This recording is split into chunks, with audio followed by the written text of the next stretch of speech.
Welcome to episode 19 of the Simple Times podcast. I am Marcelo. And I'm Andrew. And on today's episode, we will be talking about what we've just been up to. Catch up for the last month that we've been gone. Andrew's got a funny story about some monster tacos. I have a funny story about a funeral worker, so let's see what he did in Nebraska. Andrew's son punched some kid. Sounds like some angry issues, like those angry monster tacos.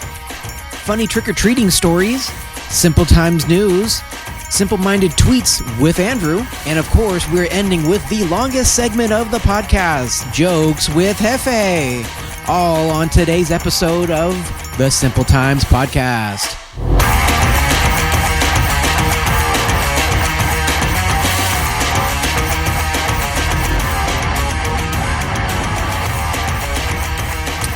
All right, episode 19. Here we are once again, and man, in the Beach House Studios, let's say that first. And I'm so excited to be here. And we're podcasting, man. We're podcasters. We're getting up there. Our numbers are getting higher. I'm impressed with us that we decided we're going to do the podcast again after that long hiatus. And we've been pretty consistent, and I'm impressed with us. I was afraid that it was going to be a little difficult. I know, but it's actually easier than who would have thought that it would be so easy to hey, come over. Got Beach House Studios. I set up, test the mics. Let's go. Exactly. I mean, I thought the hardest part for us was just going to be trying to find that big enough gap to actually record, but that seems like that's like the easy part. It's like, since we're both actually, I think what also helped out was that we both have day jobs instead of the night jobs, because I think when I was working nights, that made it really hard. It was easy in the beginning, I think, but as it went on, I think it got harder and harder for me to not only find the time but find the energy to come over, Yeah, and not only that, we started this podcast when we were, teenagers? Yeah, we were like 18, 19, if that. And now we're in our 30s. Yeah. We just have better material, I think. Dude, I still think that if we knew the term podcast, I think we could have probably coined the whole idea of podcasts. Yeah, funny story. I had a coworker, and he found out, I can't remember how he found out, maybe I mentioned it to him, but that I had a podcast, and he was like, what? And then he searched for it, started listening to it, and in the back of my head, I'm like, oh no, a coworker finds out about my old podcast. This is embarrassing. But he was actually very impressed. He's like, you know what?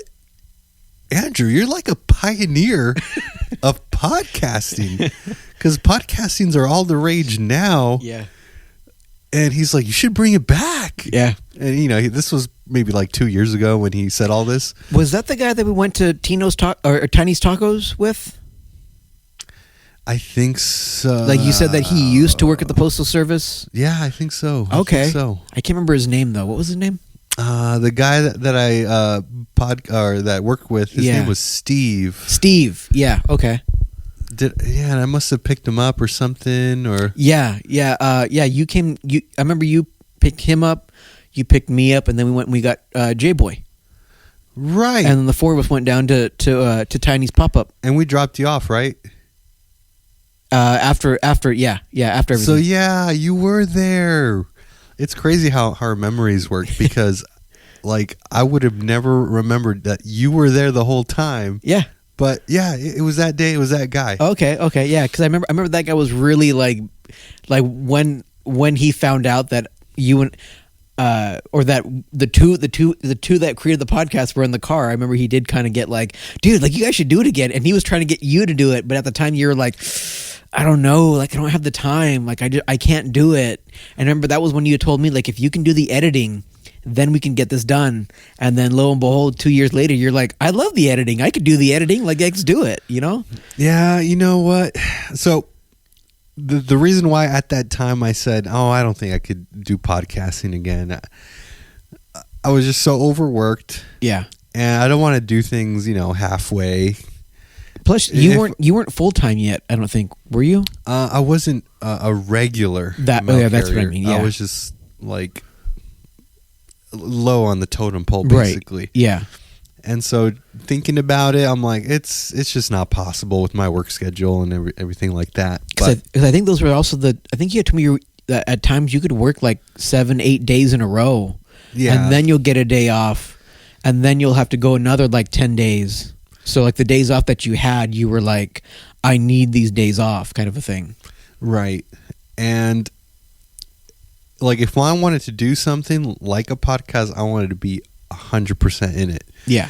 And at that time I was like, yeah, we've been like 5 years from doing it, so what's the point of bringing it back? But yeah, with the whole editing thing, I guess I forgot about this passion that I have for editing, because you may not know this, because you told me you haven't listened to our Simple Sessions. I have not. I know. Episode, which was on Friday the 13th. It's the one that came out before this episode 19. But I put my heart and soul into the editing of that podcast, and I think it's pretty damn good. You sold your soul to get the Friday the 13th episode out. Sure did. Anyway, but I think also what kind of sparked or reignited your passion for editing was probably your band's video, recording that music. I think that kind of really kind of kicked you into gear. Like, oh man, like this editing is actually pretty fun. Like I forgot about this. Yeah, that was a spark, definitely. Yeah. And I just like editing, I guess. Putting things together. Listen to the Friday the 13th special we made. Yeah. And you will see that there's some, it's a little more refined. It flows a little better. And I'm proud of that Simple Sessions. So tell us about Simple Sessions. We came out with this new idea. We did the first one the previous episode. Yeah. And we're going to be doing more of these. Yes. So tell our audience, if you're new to Simple Times podcast, what to expect from Simple Sessions. So Simple Sessions, my idea for it is making it kind of like I guess you could use the term a meat and potatoes episode, where like a regular podcast episode for us is going to be Andrew and I going back and forth, bullshitting, maybe having someone in here, but just kind of having it being free flowing, like no specific topics. I mean, we'll have something to maybe talk about, maybe like, we have a funny story or something like that, but it, like I said, it's me a free, like a round robin kind of a gathering. But the Simple Sessions, I was thinking of making it like one topic. So like the Friday the 13th Simple Sessions, the first one, it's just about Friday the 13th. I think down the road we're going to try to trim off a lot of like the little segments and stuff, and just try to make it I don't want to say not necessarily like an informative podcast, but maybe just something kind of fun just to sit back with, like with Thanksgiving coming up, maybe we could talk about like how Thanksgiving started, share some Thanksgiving stories between the two of us. So it's not going to be like strictly like boring, just us talking or one person talking about it. We could share some stories, but it's going to be a one theme that we're all going to revolve around. We could also just do maybe like an interview, like if we have like if we're talking to someone and it just happens to get to be like oh shit, we need to get this on the podcast, maybe we could just do a little recording and throw it on here, and then it could also just help with in case we do have to go on like another hiatus or we end up doing another break or something. We could maybe have them in the bank just to kind of plug it in. But they're probably, we're going to shoot for maybe about a half-hour episode, at most maybe 45 minutes. But it's going to be just a basic meat and potatoes, nothing really in succession from episode to episode. It's all going to be different, unless of course it's like a 2 or 3 parter or something. But right, I would say interviews and education, because the Friday the 13th was pretty educational if you ask me. Yeah, it was. But then we had our little stories and jokes, and But how we're refining it. yeah, how and then I remember talking about like the superstitions and all that stuff, and It was a fun one. Yeah. It was a fun one. So be on the lookout for more simple sessions. We'll probably put out simple sessions in between our normal programming. yeah, especially around a holiday, most likely. But yeah, so welcome to the podcast. Thank you for tuning in. So Marcelo, what have you been up to? What's new? Not much. I mean, other than going to the Halloween party last night. Whoa! I know, party animal, right? Wow! Right? Things get crazy. No, it depends on what you define crazy. Well, tell me. No, it was family friend. Liz and Mike and Rory. They all, every year Liz throws together a party. 20 people. I'd Halloween say. party? Halloween party. Yeah. Did you Halloween dress up? I did not. Boo! I'm not. I've never really been one to dress up though. It's never really been like a thing I like to do. I think I would. Well, actually, I take that back. This past year, I was thinking about doing something subtle. So like, I've never been like let me go out and get a costume. Like, like. Not saying Liz, this is bad for Liz. I mean, if you'd like to dress up, do it. Great, cosplaying, all that stuff. But like Liz dressed up as Cleopatra. Rory dressed up as I guess it's like his interpretation of like Jack the Ripper.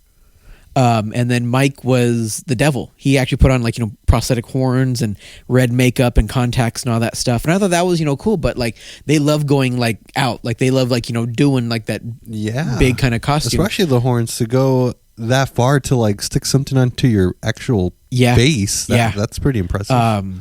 But for me, it's like I kind of appreciate, at least for me, a personal choice to do more like a subtle kind of costume, like nothing really like where you look at and you're like, oh yeah, like what would you think of as so what a I was subtle actually costume? what I was thinking about doing this past year, or doing for the party, but I couldn't find the stuff, was doing a vampire. Ooh. But not like Count Dracula, big cape. I was gonna go maybe dressed, kind of like myself, a Twilight vampire. No, I wouldn't say that, but just kind of more like by myself, like just kind of going casual. But the two things I was trying to find were black contacts, all black contacts. Whoa. Okay, and then I had heard of these, but I had never seen them. At least not a good set. Retractable fangs.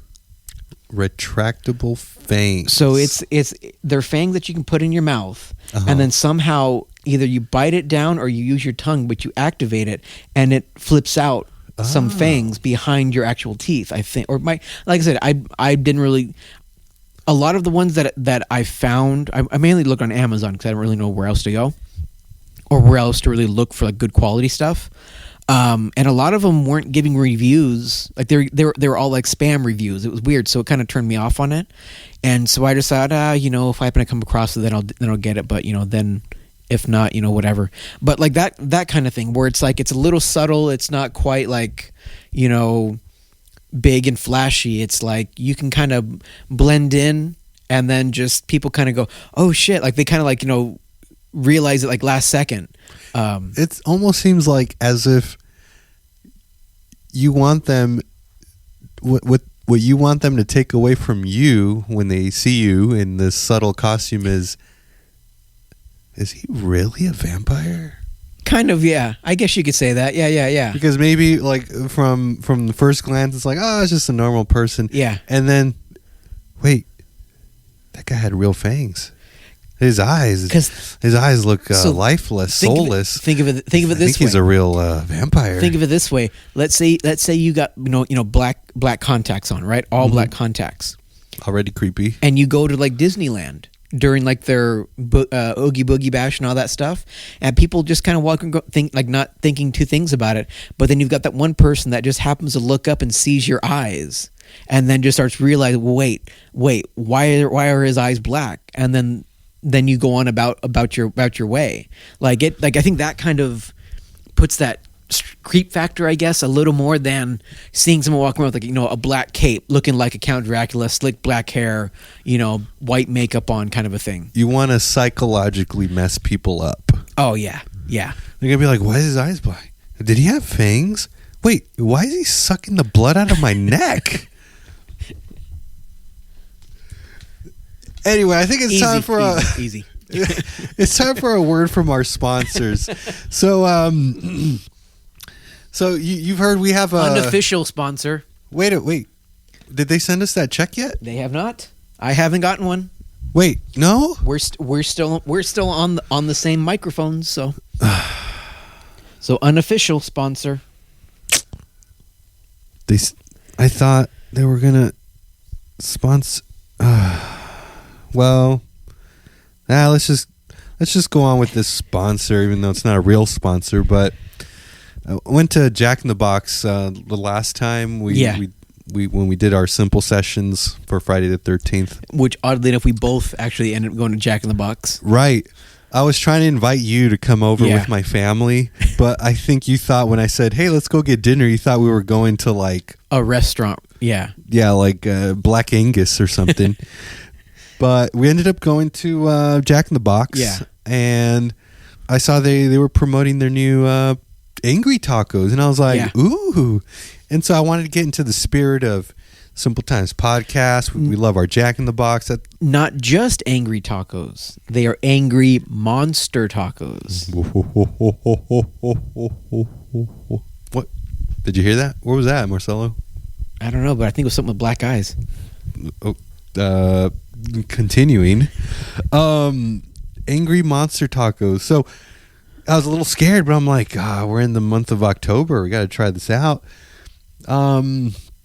Turns out all it is a spicy red shell. Yeah.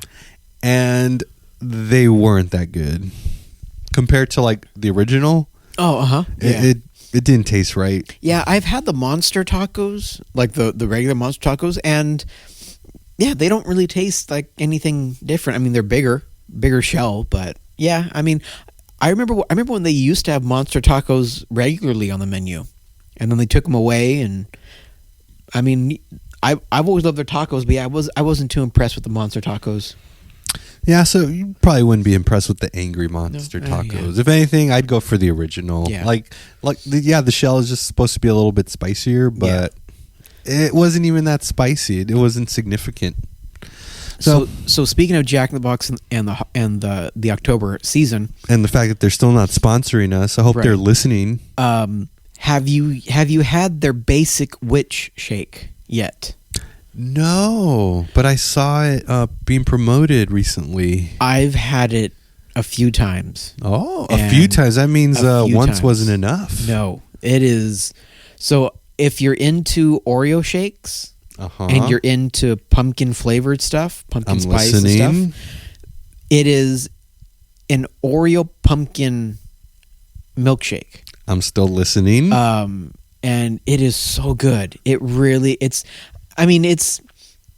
almost like they used pumpkin spice ice cream instead of vanilla ice cream and made that. So I don't know if they're just adding on if Jack in the Box has, because I know Jack in the Box has Oreo shakes, I think. Yeah. And then I don't know if they're just adding in like a pumpkin spice flavoring to it, or if it's like a whole batch of something. Either way, it's probably one of my favorite shakes I've ever had. Now I'm going to have to try it. Thanks a lot. Yeah, and you've got little over a week. Oh. Because I think it's just for the month of October. Even though pumpkin is kind of like a November thing as well, but I think the whole theme of the basic witch shake is just for October. Right. So we're getting ready for Halloween. Yeah. Any plans? I mean, you already went to your Halloween party. Any plans for actual Halloween? I'm working that day. So I mean, it's what, Tuesday, I think, this year? It's a Tuesday. Yeah, so it's just gonna be a regular Tuesday. I mean, I think my work does like a Halloween parade, but it's weird. They do the parade, so we get 2 10-minute breaks, one at 9:30 and one at 2 o'clock. Of course, with the lunch break in between. And so on one of the 10-minute breaks, you have to put on your costume as fast as you can and run around the street? The 9:30. the 9:30 break. They have it in between building 1 and building 2. I was just joking. No, yeah, they actually. You're being honest? This is the truth? They allow you to start getting ready at 5 minutes before the bell, and you could throw your costume on and do whatever you got to do, and then make your way to the quote unquote parade over in between building 1 and 2. You do the parade. They pass out a little bit of candy, and then once the 10-minute break is up, you just go back to work. You'd be a sweet costume. The Six Flags, the Six Flags Magic Mountain old guy. Oh yeah, I remember just that. Yeah. Put on a costume real quick, look like an old guy, start dancing around. There's actually a guy at work that almost looks like him too, with the same glasses and everything. Dang, so he's always in costume. Yeah, right. You should go up to him and be like, "Hey man, take off your mask." Cosplays every year. I loved you at Magic Mountain, dude. Where's the bus? Where's the bus? Oh man, that's one of the running gags at work. With some of the old timers. Like they'll tell like the other coworker like, "Hey, Halloween is over. Take off your mask." Oh, yeah. It's my favorite thing. It's always the old timers just like trying to be funny. Yeah. And it's like, yeah, I've heard that joke last year, but do tell. Yeah. I like it. Dude, quit dressing up as a mailman. God, Halloween's over. Oh man. See, okay, so I might have to work Halloween. Okay. I'm supposed to be off that day. But a coworker wants to switch. Okay. And I'm like, I have kids. Like, I'm gonna do stuff. And she's like, "Oh no." And I said, "Look, if I can get a 8-hour work day so I can get off in time, like sure, but you have to make sure the supervisor will let me. That's the only way I'll switch with you." So we'll see what happens. I haven't decided yet if I'm gonna switch with her, because then I'll get a Saturday off, which is kind of cool. Yeah. Or if I work Halloween and try to get off work early, we'll find out. Right. Yeah. But are you guys going to trick or treat in the neighborhood, or do you guys, or are you guys the type of family where you go to you drive to a neighborhood? The ladder. Oh, really? No. Do you see the ladder right behind me? Oh, yeah, I did. I was wondering what that was. Yeah, that's a ladder. Oh, okay. But no, going back to your question, the ladder. We go to a neighborhood. It's my kid's grandma's friend that lives in Torrance. Okay. And they have a nice, quaint little neighborhood. And her daughters are old enough to help us with our kids do the trick-or-treating. So they all walk together. And it's a safe neighborhood, and they get lots of candy. So okay. Yeah. All right. That's the plan. Yeah. I live in a condo, so I don't think we're gonna be getting. Last year we didn't get anybody, no trick or treaters, so that was kind of good. Some condos do like special events. You guys some do, like but ours doesn't. Last year I don't think anything really. There's not many. Oh, there is a few kids, but I think, because we're so close to other neighborhoods.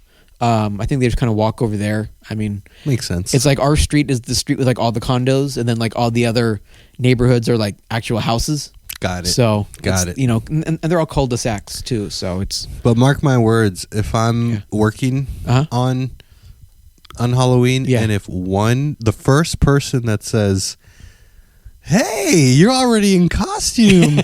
You're a mailman. Here's a piece of candy," they're dead. They're not getting their mail.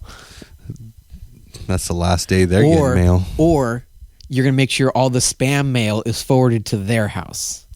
Oh, yeah. And all those, what do they call them? Advertisements, but aren't they called something else?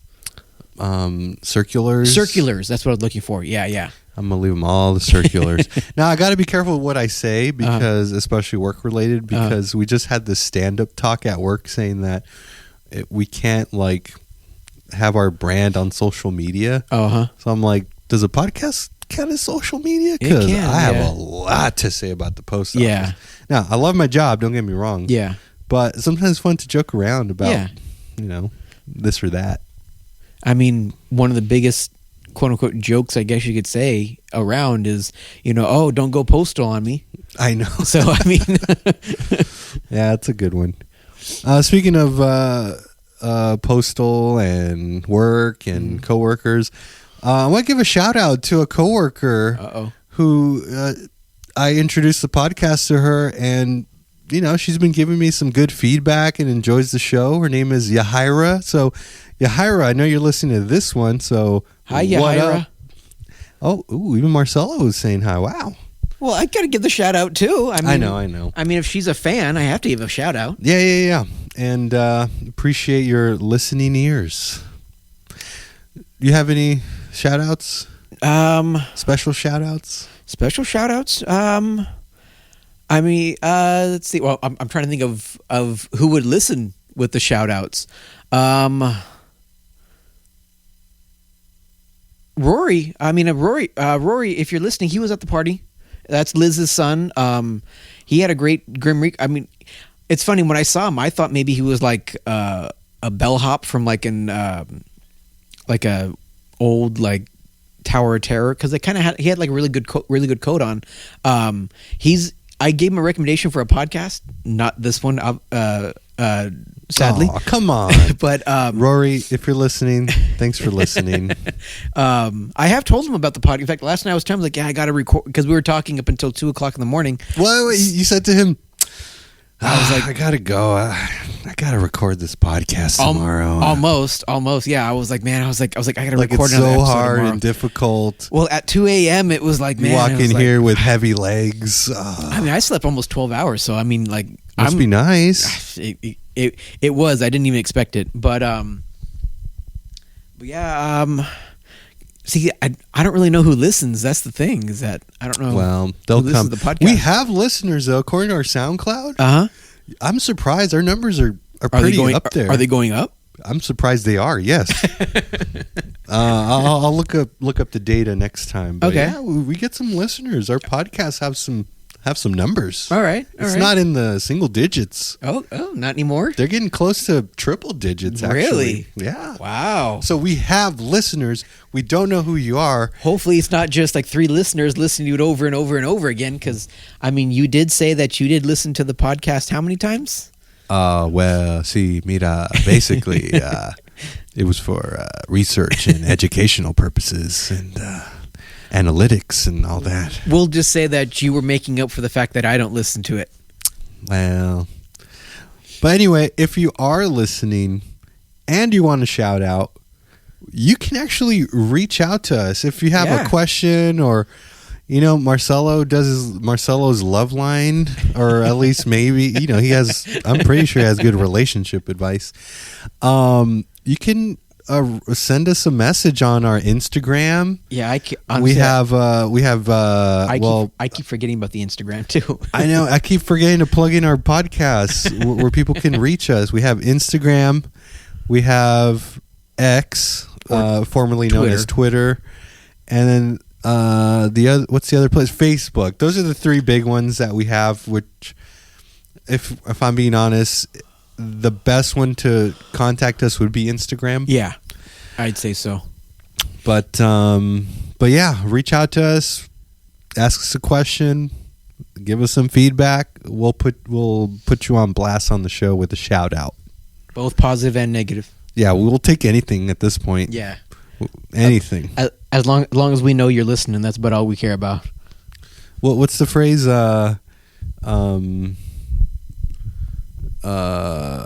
Bad publicity is still publicity, or whatever. Oh, there's that, or was it a? What's the one I'm looking for? There's one that I'm looking for. There's no such thing as bad publicity. Something like that. Something, yeah. Like, even if it's something bad, it's still good. Yeah.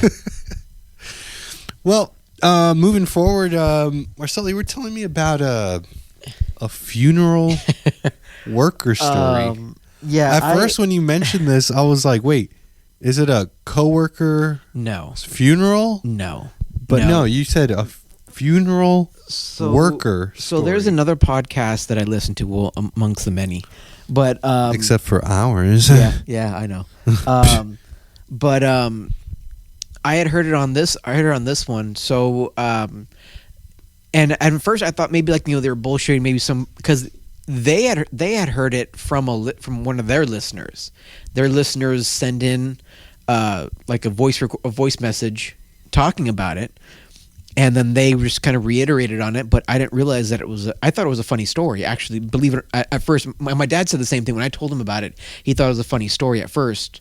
And I did too, but I looked it up, and it's actually a legit story.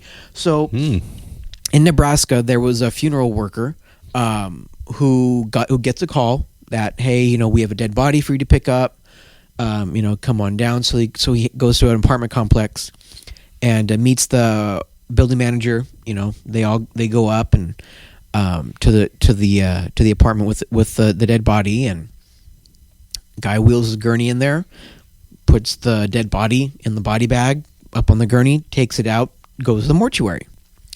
Then about 30 minutes to an hour later, the same worker calls. He shows back up at the apartment building and tells the apartment manager, hey, they want me to go upstairs back to that unit, and then I have to swab a few things for evidence purposes. And the manager was like, oh, that's kind of weird. Usually the cops do that, like not a funeral worker. But it was like, maybe it's a new, and it was the same guy, so it wasn't like he was like some stranger or something like that. So he's like, yeah, go on up, do whatever you got to do. But he says he was up there for quite some time, and the building manager kind of got a little suspicious. Yeah. So he had how much evidence do you need, right? Yeah, right. So how long does swabbing take? Well, interesting. Well, yeah. Well, wait till you hear the ending, because I'm on the edge of my seat. There was a lot of swabbing if you kind of get a little foreshadowing. But okay, I'm listening.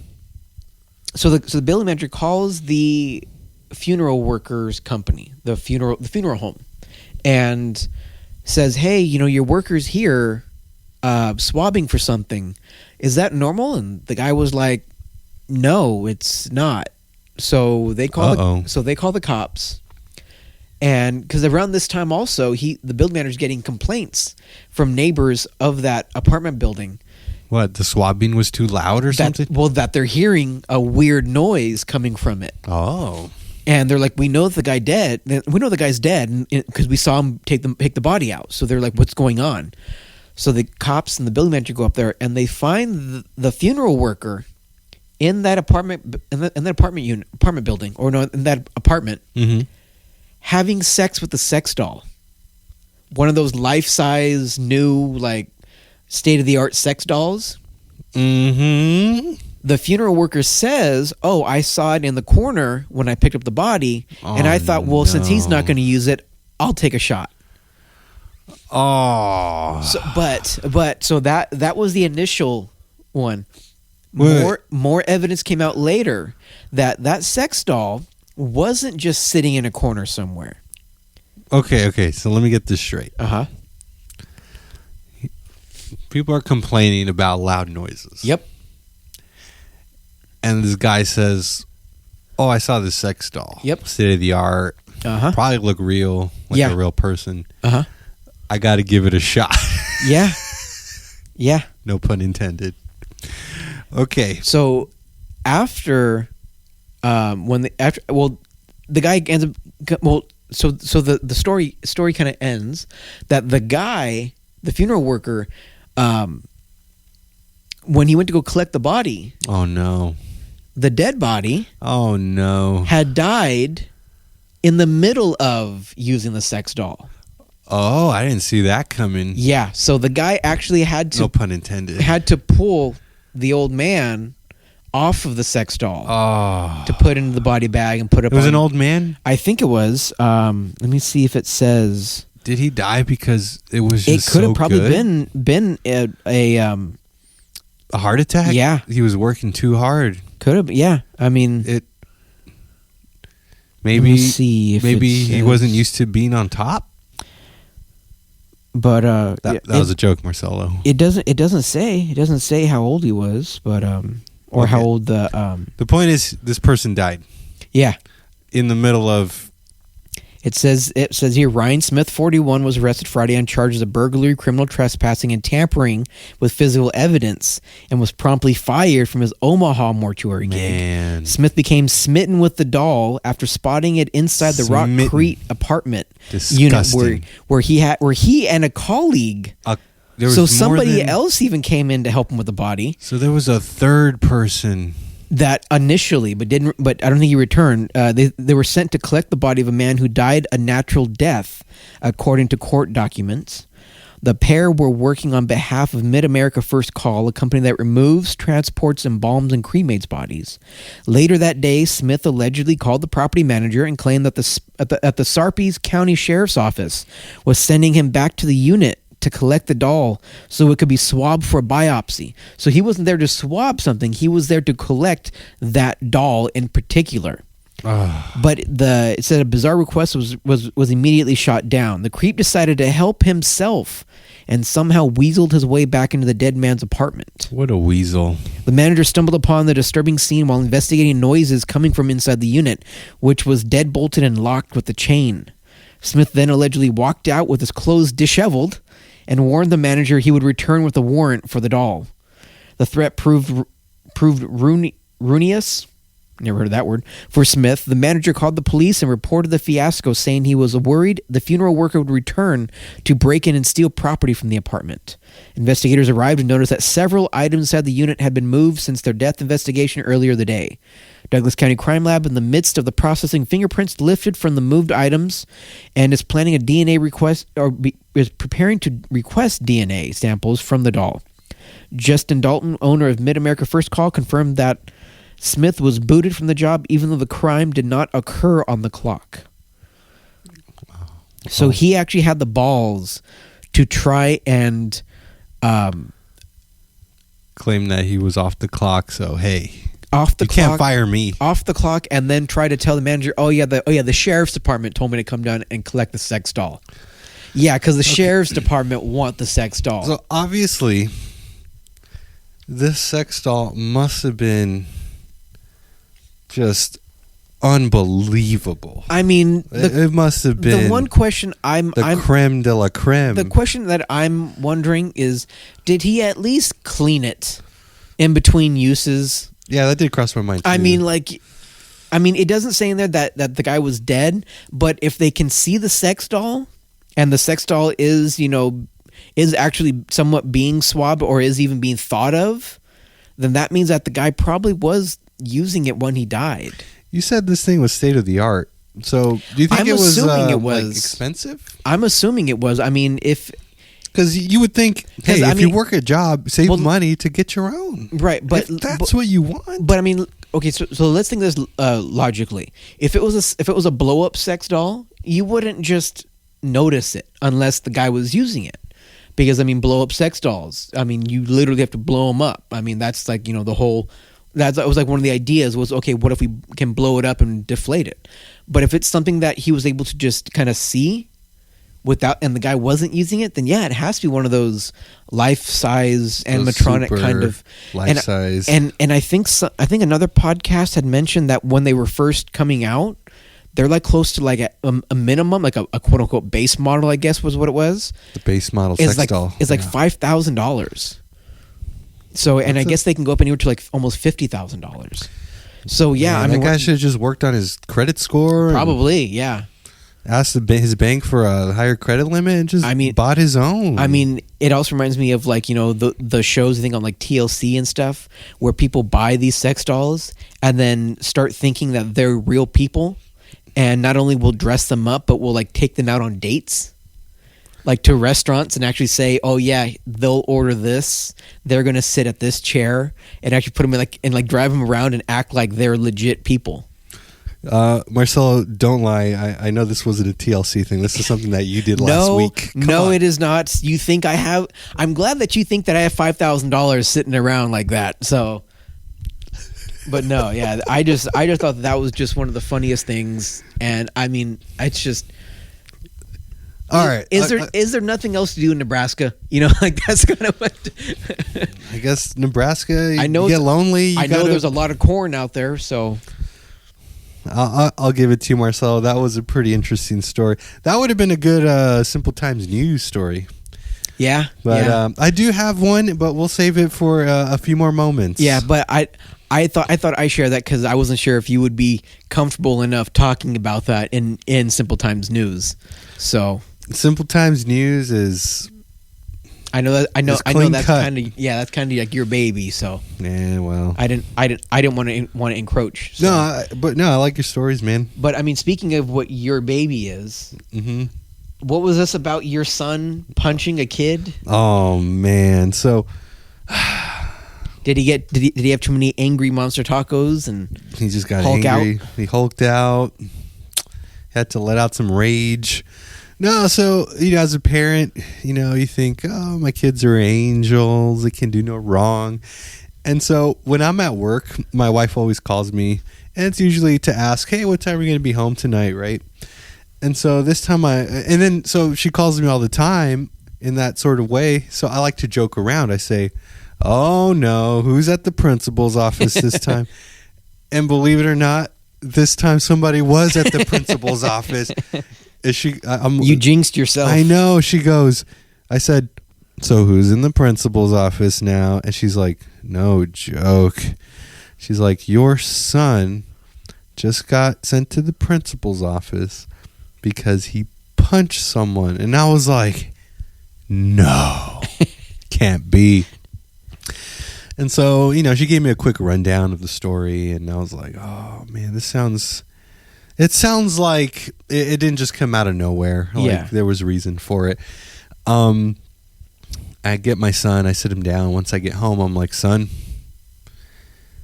what happened? He gives me his side of the story. And, kids lie. Not my son, but the other kid. Yeah. Because my son's saying, no, this guy was just being a jerk. And then he claimed that he fell and used me to catch his to stop his fall, to catch his fall, but he kept bothering me, and so I had enough and I punched him. And I said, son, look, you can't be punching kids in school, okay? There's a diplomatic way to handle these things.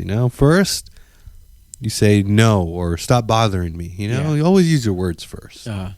Second, that's not enough, you go look for a grown-up, a teacher, a grown-up on staff. You say, hey, this kid's bothering me, like, please help me out.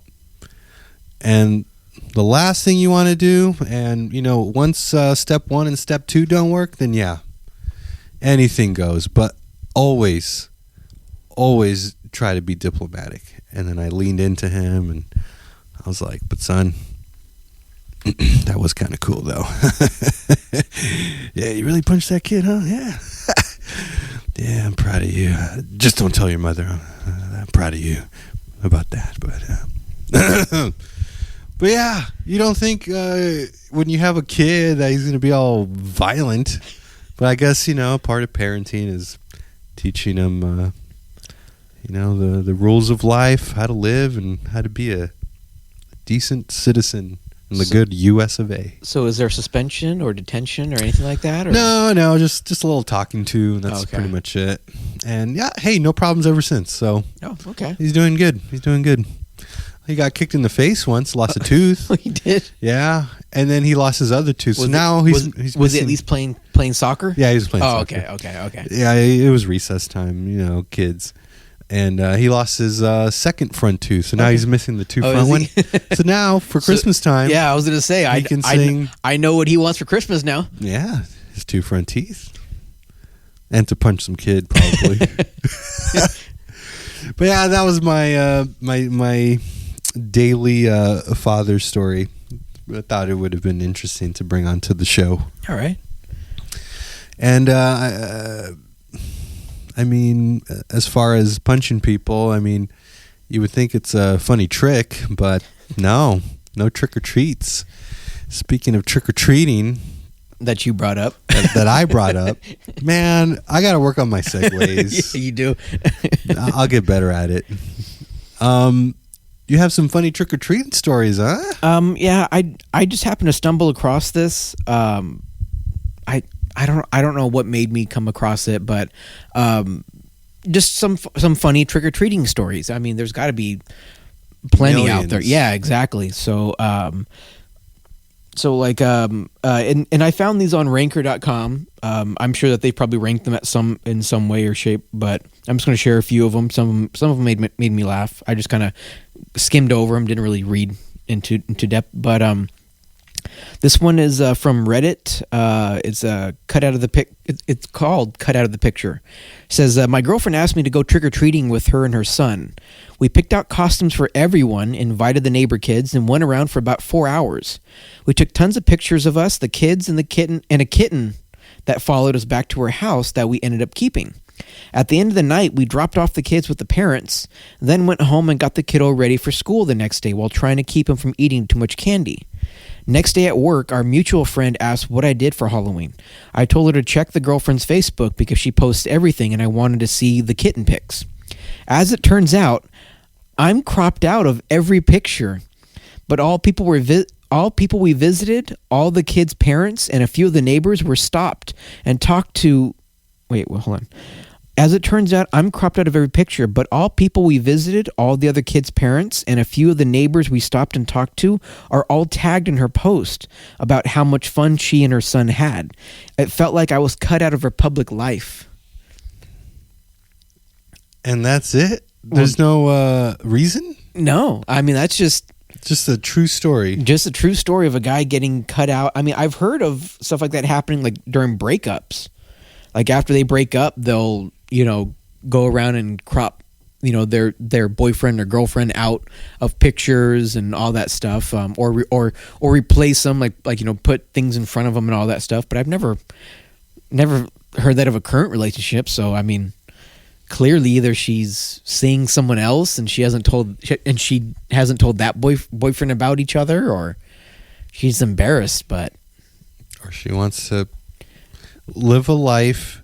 I mean, privately with a significant other, but publicly wants to come off as that too. Single. Yeah, but I mean, it's another one here says pumpkin destroyers from another Redditor. When I was around 11 or 12, I went out trick or treating with a friend. Ran into some older kids my friend wanted to hang out with, so we tagged along. They wanted to go pumpkin smashing. I was a rule follower and didn't want to be around trouble, but I let my friends talk me into it. We came to a house that had a bunch of great pumpkins. You could tell they spent a bunch of time on them. There was just a candy bowl with a note, so the kids started destroying the pumpkins. I just watched, feeling uncomfortable. A couple days later, I'm reading the paper and I see a letter to the editor from the owner's house. They listed the address. The letter said how awful it was and how it wrecked their kids who spent so much time on the pumpkins. I felt sick. I showed my friend, but he just thought it was cool and took it to show other kids. I realized then our association was more about living on the same street than actual friendship. I still feel terrible. So they went pumpkin smashing and smashed a bunch of pumpkins that were made by little kids having fun. Oh. I've never even heard of pumpkin smashing. You never heard of it? I've heard of mailbox smashing. I guess around the big cities, I guess doesn't really happen a lot. But I've heard stories of it happening like Midwest, like in country kind of towns, where people have where people will actually set out the pumpkins, on the driveway, and the jack-o'-lanterns, and they'll just come over and they'll just smash them. They'll kick them, they'll smash them, and it's like a prank. Yeah. It's adolescent prank. It's portrayed in a lot of movies, actually. Of when it comes to Halloween time, kids running around with bats and stomping out all the Halloween movies that I've never seen. Well, yeah, that's true, huh? Listen to our Friday the 13th simple sessions so you can hear what that's all about. But I mean, not to go too in depth, but they said that that's actually which movie was it? It was it the movie Trick or Treat? I think it was that one where they talked about the superstition behind the jack-o'-lanterns were a way to keep evil away. Oh. And so when somebody smashes a jack-o'-lantern or turns it off, that allows the evil to enter that house. Whoa. So a lot of people that are superstitious get really offended by it because they're saying that you're trying to allow evil spirits into my house. That's fascinating. So yeah, another Redditor had one for Bad Batman. Bad Batman. Bad Batman. Tell us about this one, Jefe. On Halloween of 2008, I was the many assholes who dressed as Heath Ledger's Joker. In many ways, it was a fantastic night. So, with many other Batman characters running around, it led to a lot of fun interactions with strangers around the city. But then, at one point, I made the stupid decision to cut through an alley alone on the way to the club and ran into a way too drunk guy dressed as Batman. I thought it was going to be just another fun altercation, but as I was about to pass him, he grabbed me by my neck and slammed me up against the wall really hard. My head hit the bricks, luckily cushioned by the green wig, but the guy didn't let go, and he was squeezing my neck like he meant business. I can still remember the stench of beer on his breath, growling some unintelligible drunken bullshit in my ear while I tried to wrestle his hands off me. Unfortunately, I'm weak as fuck, and this dude was jacked enough to keep me pinned pretty easily.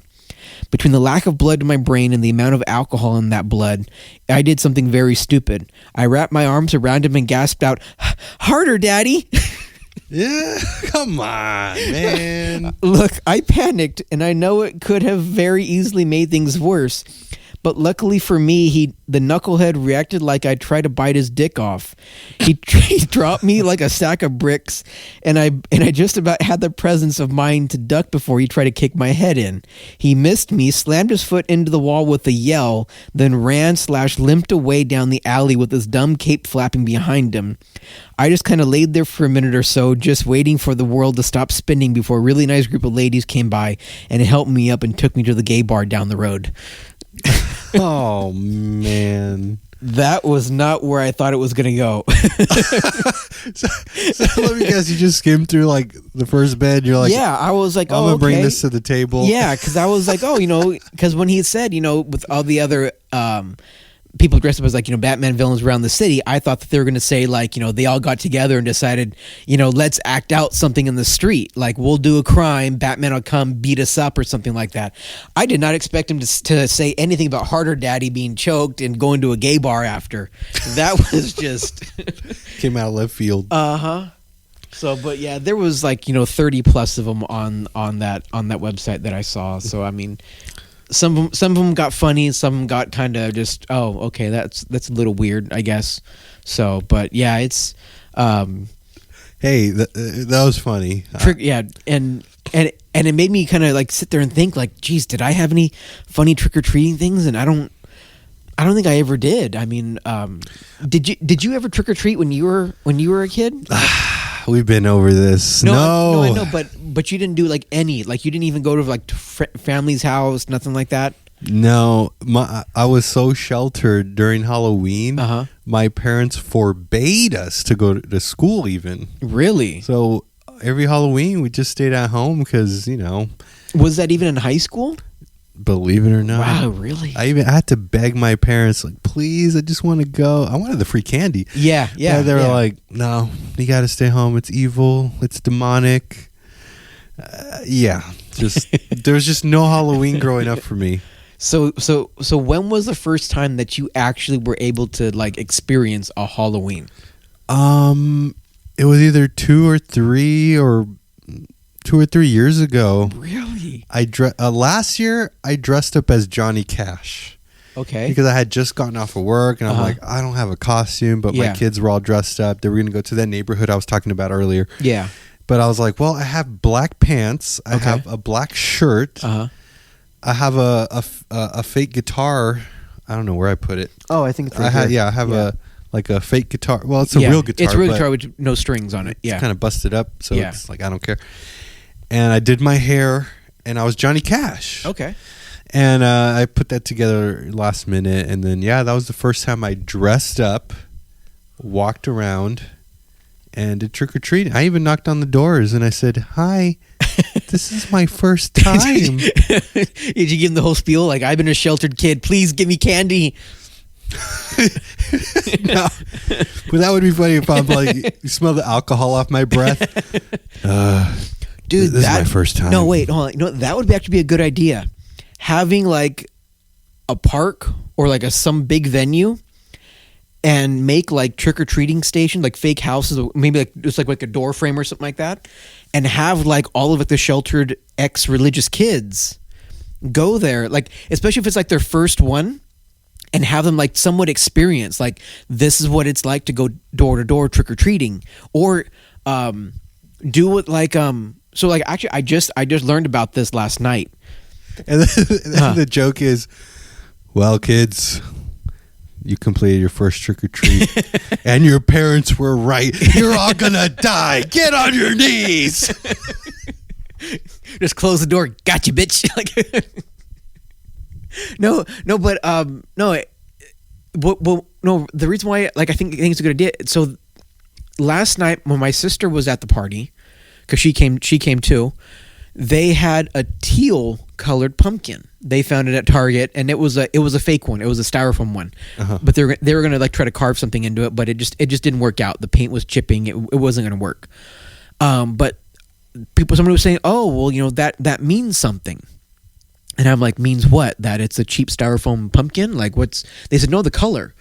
I guess certain colors on pumpkins for Halloween mean certain things at certain houses.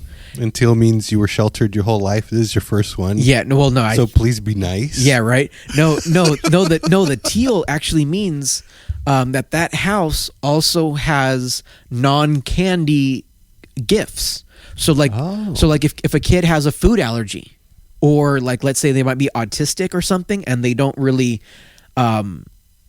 their parents don't really want them to have candy because they don't know, like, whatever the case may be. They have like crayons, glue sticks, or like little toys and stuff like that to hand out. And I started thinking, well, I wonder. Books. Yeah, could be books too. That be like, personally, that would be kind of a sucky kind of math problems. Yeah, I mean, it does bring to light. Do you remember? Well, I'll say, do you remember? But no, you don't remember. But we used, but there would be houses that would give out like toothpaste and like floss and toothbrushes. Really? Yeah. And a lot of them were like, dentists, but there were also people that were like, no, we like candy's bad for you.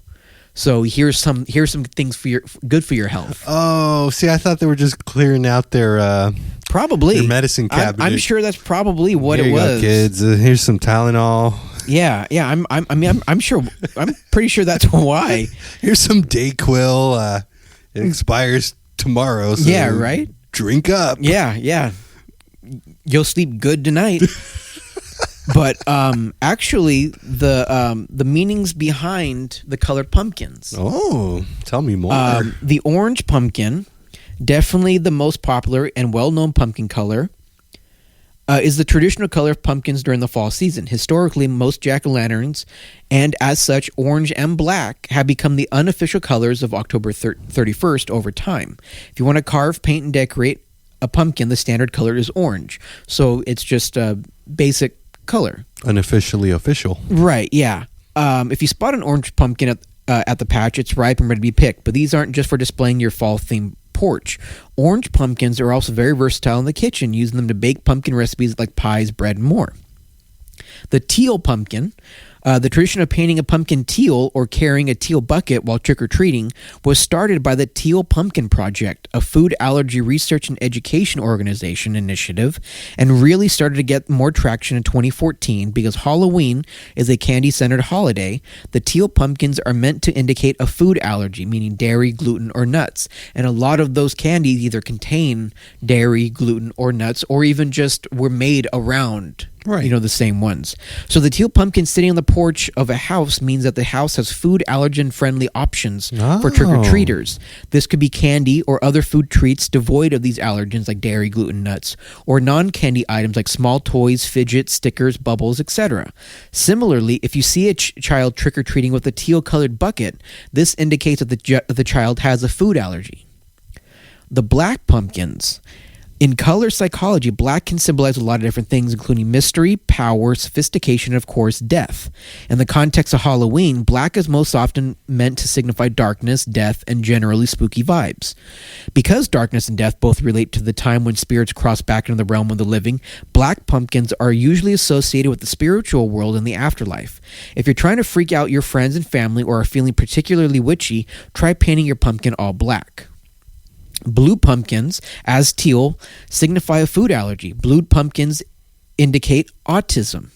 A house with a blue pumpkin outside could mean that a child in that house isn't participating in trick-or-treating and is potentially fearful and or agitated by the ringing of the doorbell. It could also just mean to indicate that the house in question supports trick-or-treaters who are on the spectrum. You may also notice a trick-or-treater carrying blue buckets, an initiative originally started by Autism Speaks. Blue-colored buckets may mean that the child carrying it is on the autism spectrum and may need a grown-up's help trick-or-treating. It could also mean that the trick-or-treater may not want to make eye contact, chat, or say trick-or-treat or thank you. All in all, it's meant to signify that support, patience, and grace are appreciated for trick-or-treaters on the spectrum and their families. Separately, blue pumpkins actually do grow in the wild. It's typically the Australian blue pumpkin that you'll notice has a bit of a blue tint, considered a specialty produce. Australian blues most often grow in Queensland and South Wales. Then it goes into talking about the vitamins that are in the blue pumpkins and all that stuff. See what else? Pink pumpkins. Just as pink ribbon has come to represent breast cancer awareness, so now does a pink pumpkin. If you see a house with a pink pumpkin outside its door, this could mean that someone inside is either a survivor, has been affected by breast cancer, or is offering a symbol of solidarity to those going through a diagnosis. While this is usually the case with painted pink pumpkins also occur on pumpkin farms. Though not naturally, they're called porcelain doll pumpkins and are often softer hued with smooth sides. These aesthetic beauties are the result of an intentional proprietary hybrid made by two pumpkin farmers in Pennsylvania. They then started the nonprofit Pink Pumpkin Patch Foundation to raise funds for breast cancer research too. Interesting. So that one I should probably tell my mom about, because she's battled it and fought it off 3 times. Right. Or just buy her a pink pumpkin or a painted pink and then just give it to her as a little gift. Side note, what's funny, so I had found on the internet, on a little video, a little mini hoodies. Now, there's 2 kinds of videos for these little mini hoodies. Little mini hoodies. They're like maybe about a couple inches tall. They're just like these little tiny sweater hoodie. Yeah, like a regular hoodie. Okay. The video that I saw of the hoodies are cute little fun accessories for your car. You can put the hoodies over your gear shift, and it just kind of makes it just it's a little personal, little personal touch. Yeah, just something fun. It wasn't until after I ordered the hoodies that apparently there is a whole other side to them, where people or guys especially, are buying them. Oh no! And for their girlfriends, wives, or whoever, they're putting them on their dicks and using them as hoodies, like a little, hey, check this out, kind of a thing. Kind of like, hey, look who's styling today. Basically. So, but yeah, I had got my mom a pink one. I could have gone my whole life not knowing what a little hoodie was. I could have just been so okay. I could have gone my whole life just knowing that it was just a cute little car accessory. Not the other thing, because I ordered like 10 of them, and I gave one to my mom, the pink one. I have a purple one for my sister because purple's her favorite color, and then the rest of the colors I'm just going to have as a free for all for whoever wants it. I even offered my sister's girlfriend if she wants one, and she said, "Yeah, I'll take a black one." So I'm going to give her a black one. But your female family members all receive the ones that are getting the little hoodies, yeah, and so they're probably just like, well, I guess Marcelo is really into this now. Depending on which video they saw. Oh, no. So, let me see how many other pumpkin colors there are. I bet your family's like, you know what? We support Marcelo and all of his ventures. Right. There is the purple pumpkin, which was launched by the Purple Pumpkin Project in 2012 by the parent of a child with epilepsy. Purple Pumpkin Project, Purple Pumpkin Project, Purple Pumpkin. I can't do it 5 times fast. To raise awareness for Money and Epilepsy Foundation. It was started with the hope that when asked, "Why is your pumpkin painted purple?" people could educate and raise awareness surrounding epilepsy. After all, more than 3.4 million people in the U.S. live with epilepsy. A home with a purple pumpkin outside usually indicates support of epilepsy or that someone who lives there has or knows someone with epilepsy. Tan pumpkin, sometimes even considered as a light shade of orange, is naturally occurring. It's actually a squash, and it's known as the Long Island cheese pumpkin because its flattened shape kind of evokes the shape of a cheese wheel. Symbol of fall. Let me see. It's one of the oldest pumpkin varieties grown in the U.S. That one's kind of boring. Yeah, Move on to the next color. No, I'm looking. It says that the pumpkin, the tan ones also contain edible seeds that can be used in pumpkin pie recipes too. The white pumpkin, called the Casper pumpkins, they aren't exactly ideal for carving jack-o'-lanterns because they're a little fragile. Let's see. Their insides could be orange. They don't have any specific meaning, nor do they indicate any kind of health concern. Well, then why put it on here? Yellow pumpkins or squash, really. The varieties may include hybrids like mellow yellow or sunlight pumpkin. Wait, the yellow symbolizes mellow? Yellow mellow? No, the varieties. Oh, the varieties. Are the hybrids. They also don't include anything specific as far as allergies. All right. The only color pumpkins I want to hear about next is chartreuse or fuchsia. Well, then you are going to be very, very displeased. The red ones, let's see. Red... you must have, it says red is the connection. So red pumpkins connected to the root chakra are considered the traditional Cinderella pumpkin. Red is the connection to the earth and creates a strong foundation for the spirit. So it seems like the red pumpkins are more of like a spiritual meaning, but I know that the color red in a lot of cultures mean good luck. So like if you have like a red door, or if you have things red on your door, you're like inviting good luck to your house. That's not the case in The Sixth Sense. If you watch The Sixth Sense and you see anything red, I think it symbolizes there was like someone dead in the room. Or also in Insidious. Oh, I haven't seen that one. Oh, that was a good one. There's like 5 or 6 of them, but yeah, the first 2 are definitely just very, very good. I like movies when they do things like that little symbolism throughout the film. Yeah, and the red door in this one signified the branch between the further, which was like the spirit realm, and the real world. So like, I think in the Matrix, if there was like a greenish tint, it means they were in the Matrix. I think in that one, if you were the one, you were able to see like the green glow of the door, so you would know like, okay, that's the exit. But otherwise, got it. Otherwise, I think they would just tell you like what door. So, gotcha. Well, fascinating. I really did not know there were specific meanings to different colored pumpkins, because all this time, guess what? I thought they were only orange. Oh, really? No.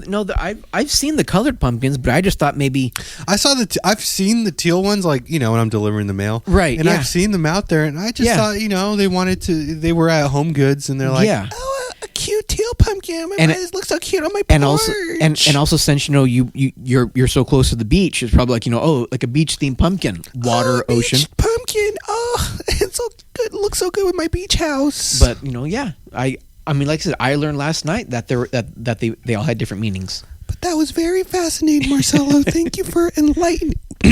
Why am I still talking like that? Thank you for enlightening us.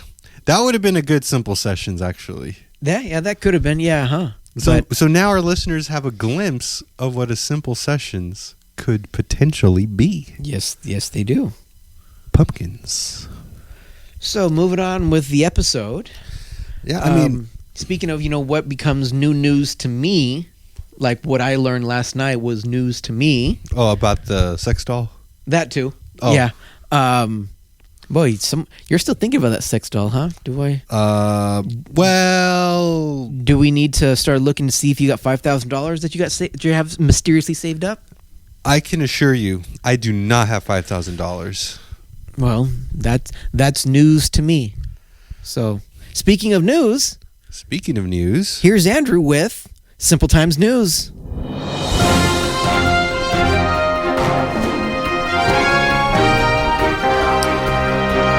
All right, this is the Simple Times News formerly known as Simple Times News Network.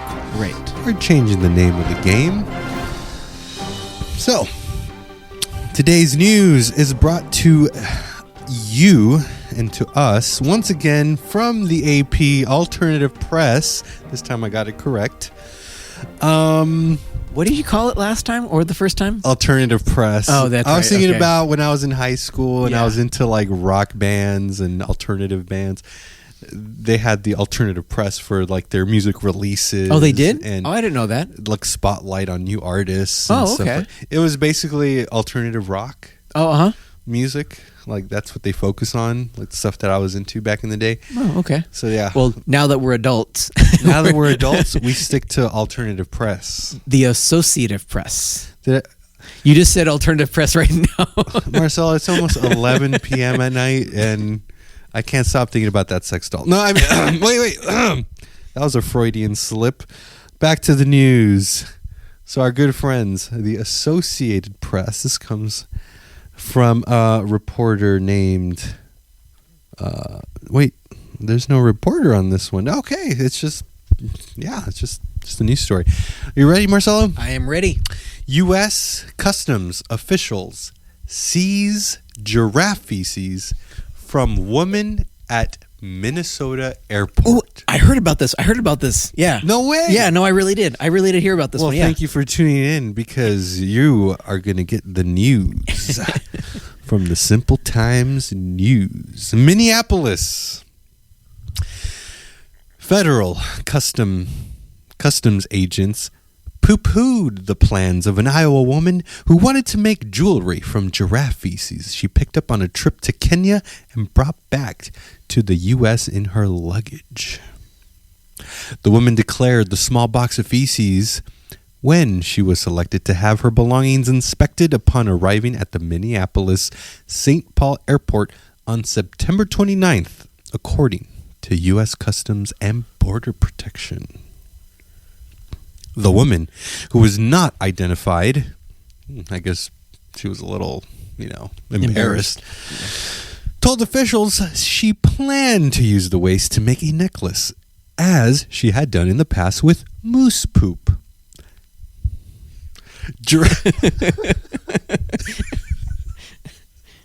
This wasn't her first shindig. No, it was her first shit dig.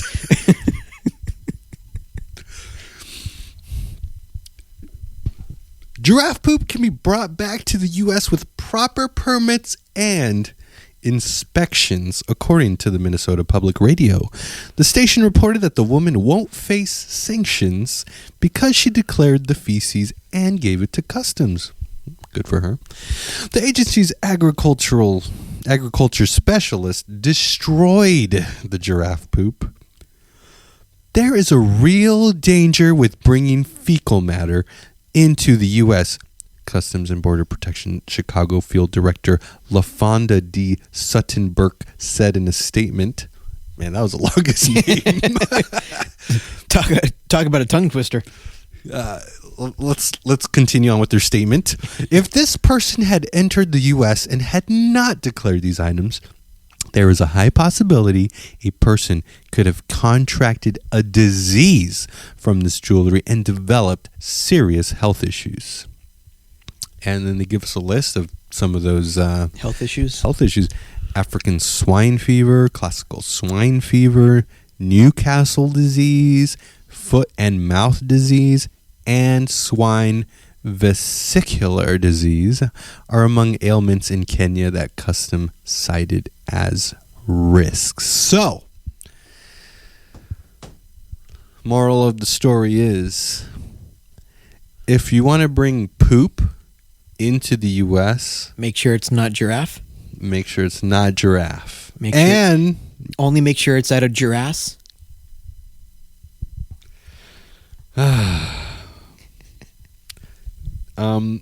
Marcelo, this is the Simple Times News, okay?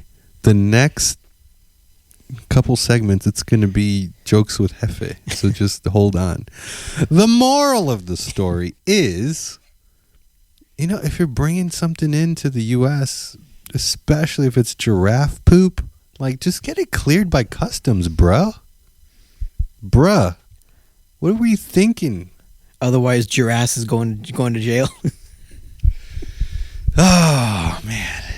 You know what? Just for that, we're going to skip jokes with Hefe and move on to our next segment.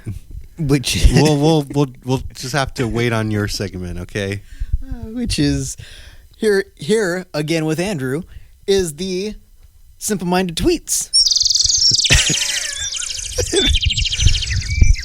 Thanks for that introduction.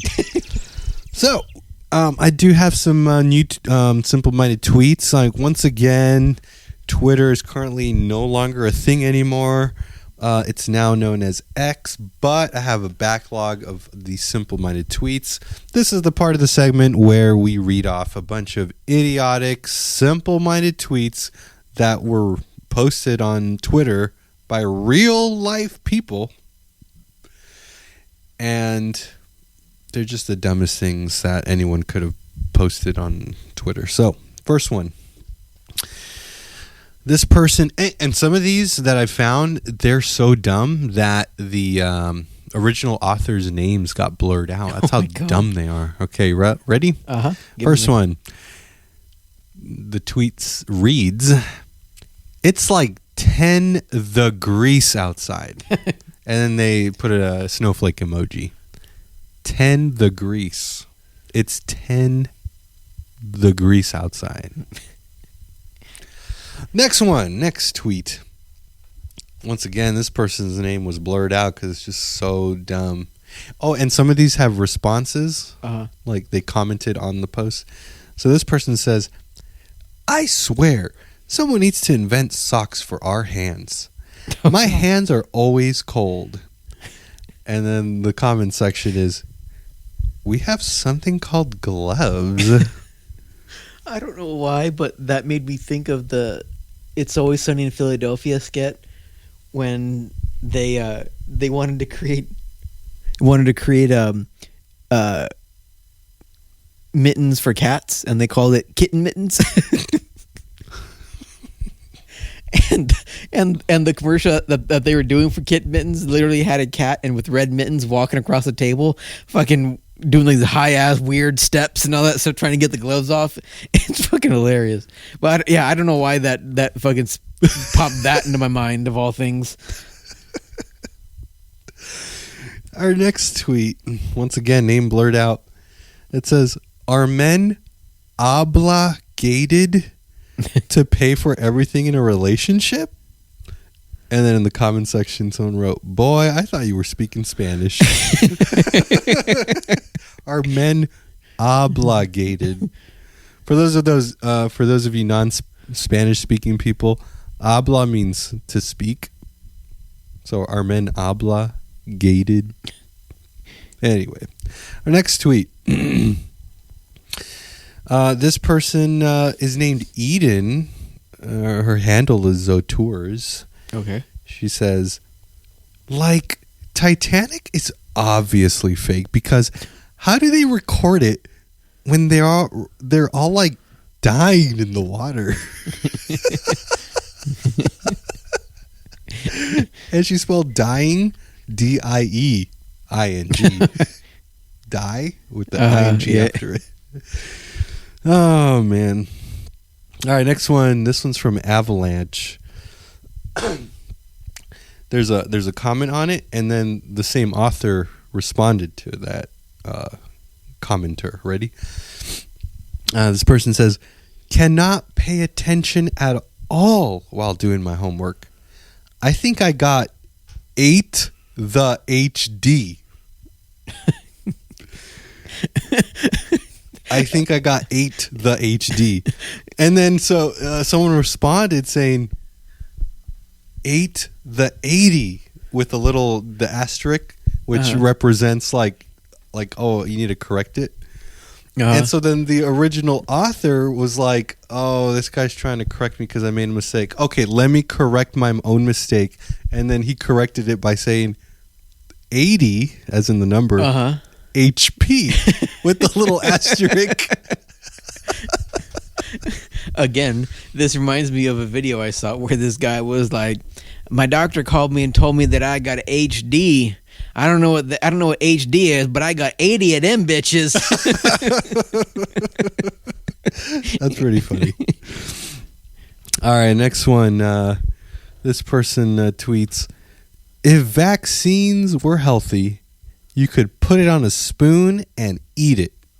Try it. You'll die. And then someone commented on that and said, if broccoli was healthy, you could put it in a syringe and inject it into your bloodstream. Try it. You'll die. All right, I got a couple more. This person tweets, I hate grapes. They disgust me. And then someone responded, what they be saying? The next tweet, why don't they just make wheelchairs with pedals? So when your arms get tired, you can just pedal to go.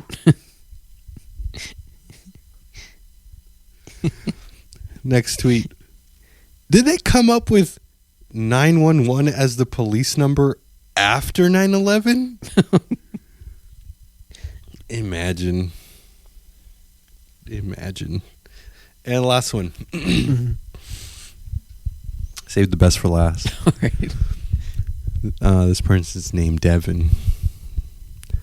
I think the scariest part of having triplets is being pregnant for 27 months. First of all, you would be surprised how many people think that that's what happens. The sad part is their math is wrong.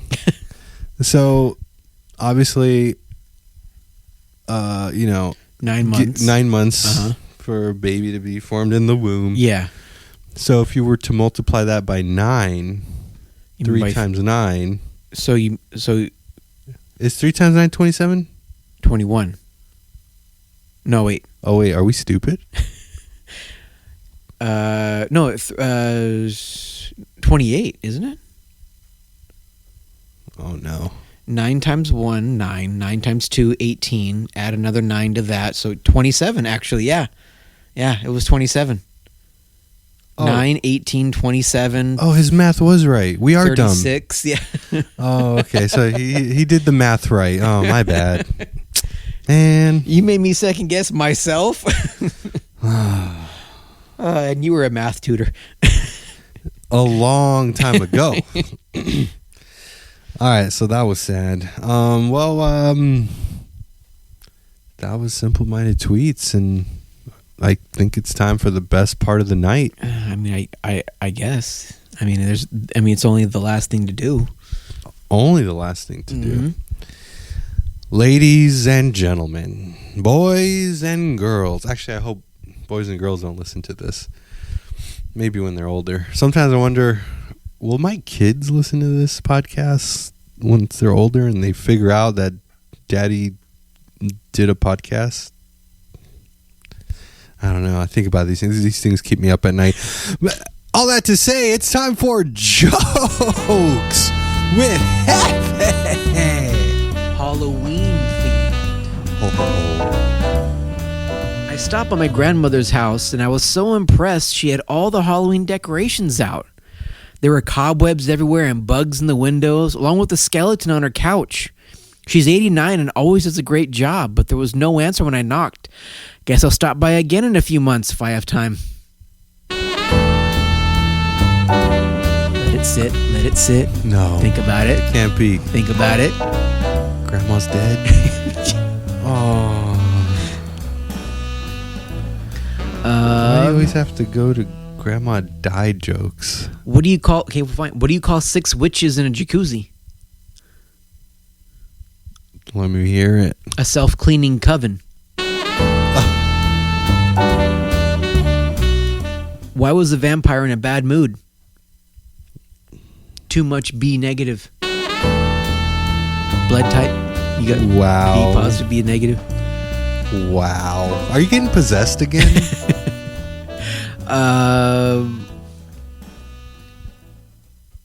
What is it like to be friends with the vampire?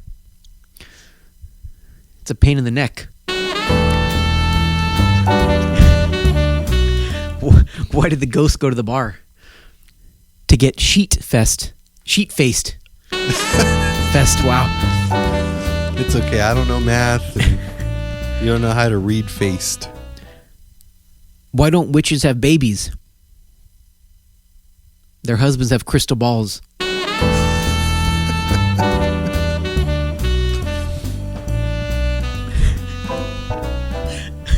Why don't you ever have an unexpected president? Wow. Why don't you ever have an unexpected pregnancy when dating a vampire? Because they can't come inside without asking permission. Oh, no. What did the vampire say to the teacher? See you next period. Wow. Why can't Ghost have any children? Because he has a Halloweenie. Oh, my goodness. You know, Marcelo, you should try one day. Uh-huh. You should do stand-up comedy. Like at an actual club.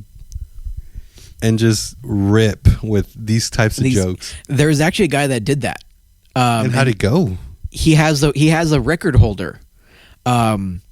Most jokes in an hour, I think, and he's got like over like 1,000 and something jokes in an hour. But is he good though? He can be. So he there was an interview where he was talking about that, where when he did the record, he says he was just firing him out. There wasn't any time. He didn't have any time to pause for jokes, pause for laughter. He says a lot of them bombed. A lot of them weren't that funny, but they were jokes, and they weren't jokes that he wrote. They were just jokes that he knew, and he was just firing them off. And he ended up doing 1,000, like a little over 1,000 jokes. I think is what he said in an hour. In 1 hour. Wow. So he was like, I had to like, I can't remember how many in an he said he had to do, but yeah, they tallied it up and said that it was like 1,000 or something. I follow the guy on TikTok, and he's funny. I mean, he really is funny when he's able to do stand up. He's actually really, really funny. So I mean, I haven't been able to find the video of him doing the stand up, but I haven't really looked much. But yeah, I mean, he does jokes like this. He'll fire off. These kind of jokes, or he'll do one-liners, do quick little one-liners. He says he did a lot of those just to kind of get him out of the way. But yeah, it's, let me see if I can find who, his name. Cause I know I follow him on TikTok. So let me see. So he calls himself on TikTok, the Geechy guy. The Geechy guy. Geechy guy. Ah. Oh, no way. What? He died. Yeah. Oh. He died back in September. I had no idea. His name was Mike Paul Cathers, best known as Geechy Guy, king of the one-liners. Passed away last month? It says here that it was posted September 7th. Wow. I was wondering why I hadn't seen him in a while. Usually he posted pretty often. Well, that's a sad way to end the podcast. I know, right? I didn't expect that one.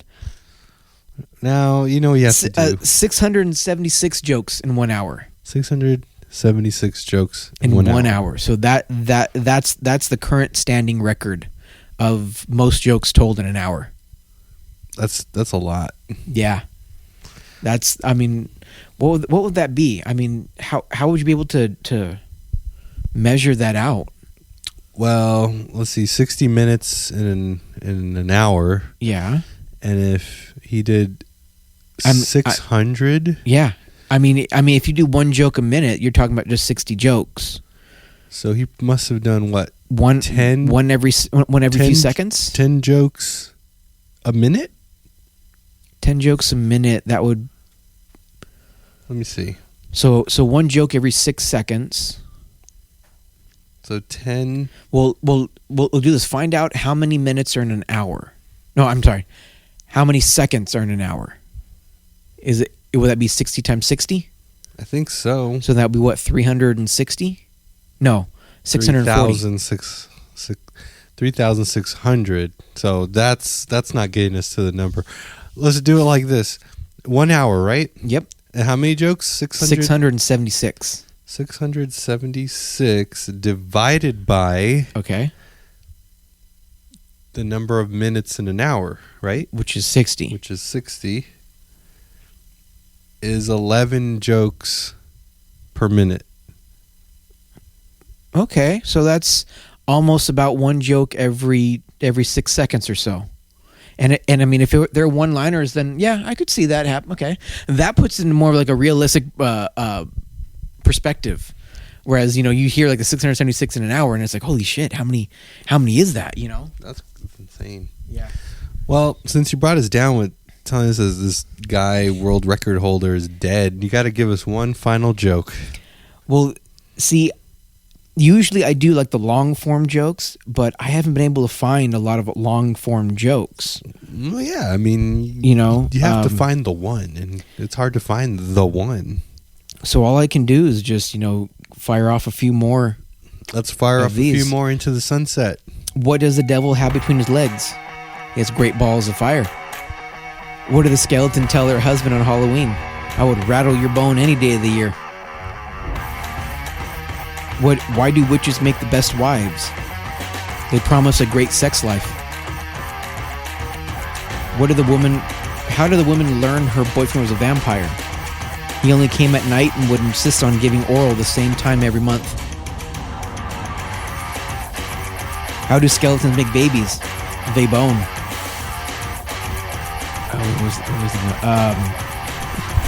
What do you call a ghost's breasts? Paranormal entities. What do vampires use to make tea? Tampons. Why don't monsters eat ghosts? Because they taste like sheet.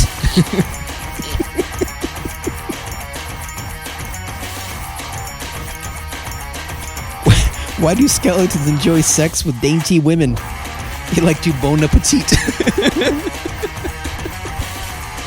All right. Simple Times. Out.